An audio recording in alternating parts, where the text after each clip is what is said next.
Hello friends, હું છું Divya food કિચનમાં તમારું સ્વાગત છે। આજે હું તમારી સાથે શેર કરીશ એકદમ ચટપટા એવા મસાલા મકાઈની રેસિપી, જેની સાથે આપણે એકદમ ચટપટો સોસ પણ બનાવશું। તો ફ્રેન્ડ્સ, એકવાર આ રેસિપી જરૂરથી ટ્રાય કરજો। સૌથી પહેલાં અહીંયા મેં એક મકાઈ લઈ લીધી છે। હવે આ મકાઈને આપણે પીસીસમાં કટ કરી દેવાના છે। આ રીતે 3 ભાગ કરી દેવાના છે।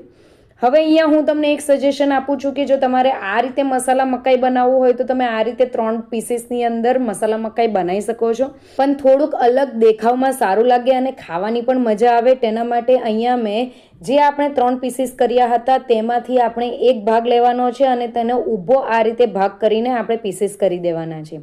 તો આ રીતે ઊભા સ્લાઇસીસ તમારાથી થાય એટલા કરી નાખવાના છે। ફ્રેન્ડ્સ, આ રીતે જ્યારે આપણે પીસીસ કરીએ છીએ ત્યારે જેટલો બી મસાલો આપણે કરીએ છીએ બધો એક દાણા ઉપર જાય છે, તેના માટે મેં આ રીતે પીસીસ કર્યા છે। તો હવે અહીંયા પેણી લઈ લેવાની છે। પેણીની અંદર બધી જ જે મકાઈની સ્લાઇસીસ કરી છે બધી જ એડ કરી દેવાની છે।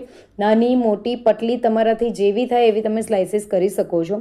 તેની અંદર અડધો ગ્લાસ જેટલું પાણી એડ કરવાનું છે અને ઢાંકીને આપણે 5 મિનિટ માટે કૂક કરી દેવાનું છે। 5 મિનિટમાં જ આપણી મકાઈ બફાઈને રેડી થઈ જશે।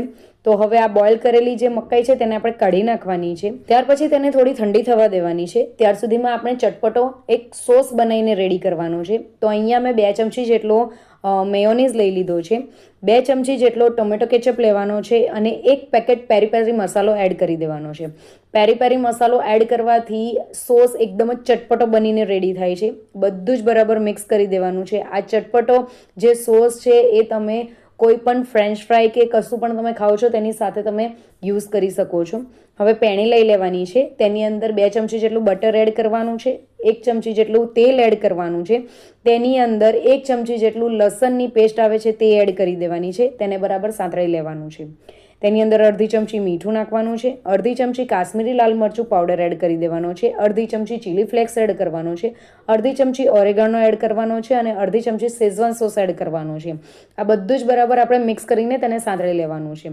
ફ્રેન્ડ્સ, આ મસાલો બહુ જ ચટપટો લાગે છે અને મસાલા મકાઈ તો બહુ જ મસ્ત લાગે છે, એટલે જરૂરથી ટ્રાય કરજો। અડધો ગ્લાસ જેટલું પાણી એડ કરવાનું છે। બધું બરાબર મિક્સ કરીને પાણીની અંદર આપણે ઉભરો આવવા દેવાનો છે। હવે પાણી આપણું ઉકળી જાય આ રીતનું, એટલે તેની અંદર આપણે જેટલી બી મકાઈ છે, જે દાણાનો ભાગ છે તેને નીચેની સાઈડ રાખવાનો છે, એટલે આ જેટલો બી મસાલો છે બધા જ દાણાની અંદર ચાલ્યો જશે અને બધા જ દાણા છે એ આ મસાલા પાણી જે છે તેને ઓબ્ઝર્વ કરી લેશે।